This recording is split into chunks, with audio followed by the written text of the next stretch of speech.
they get comfortable with a win. People can get comfortable with a win, and slack off then. Slack off on the training, slack off on the diet. They've won one. They're winners now.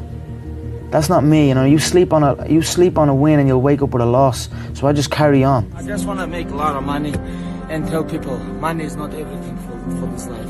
First you want to make a lot of money though, right? Yeah. That's crazy. Well, it's dedication and hard work.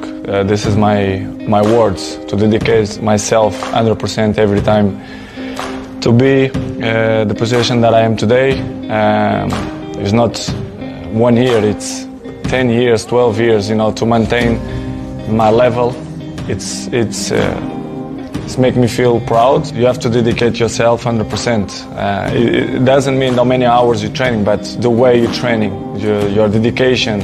You can have a training only 1 hour, but you give everything for that to achieve your goals. So this is what I try to do. This is make me feel proud, and I will continue to work hard to maintain that level. It's easy to romanticize hard work, but the reality of hard work is that it is what it is, and it sucks, and it's non-stop. There is no off switch.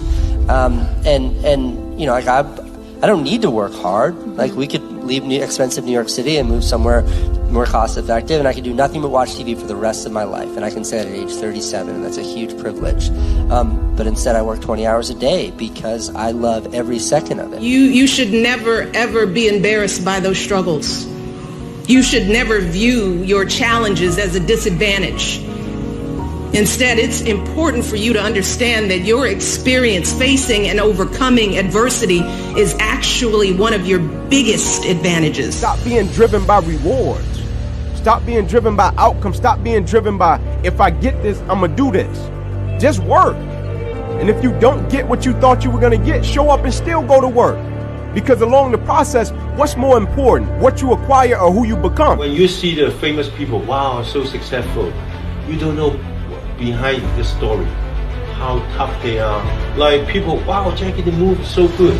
When everybody sleep, I still in the health club, in the mirror, practicing. 4 o'clock, 6 o'clock, get up on the set. Yeah. Then you suddenly do something, wow, very beautiful. Oh yeah, go back, training again. We never gave 100%. And in order to knock on the door 100 times, you're gonna have to get 120. Get up out of here, you can't do this. And you're gonna have to fight and fight and fight and fight. And most of you won't be successful, not because you can't do it, but you can't outlast your old you long enough to get to your new. So you're going to get judged anyway. So why live for that being a metric of success or failure? Why let the judgment or opinions of others be the reason why you share or you don't? Because guess what? If that person's not paying your bills, if that person's not saving your life, if that person's not giving you coaching, mentorship, and spiritual growth, why does their opinion matter? Right. And that's how I've kind of found it in my life to move beyond judgment. It's good to treat other people the way you would like to be treated yourself. It's like a golden rule, and there's a reason for it. And that reason is that we're connected in some strange way that we don't totally understand.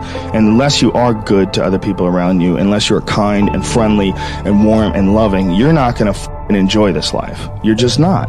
You're going to be problems everywhere you go. You're going to have problems everywhere you go. You got to figure out a way to enjoy this life.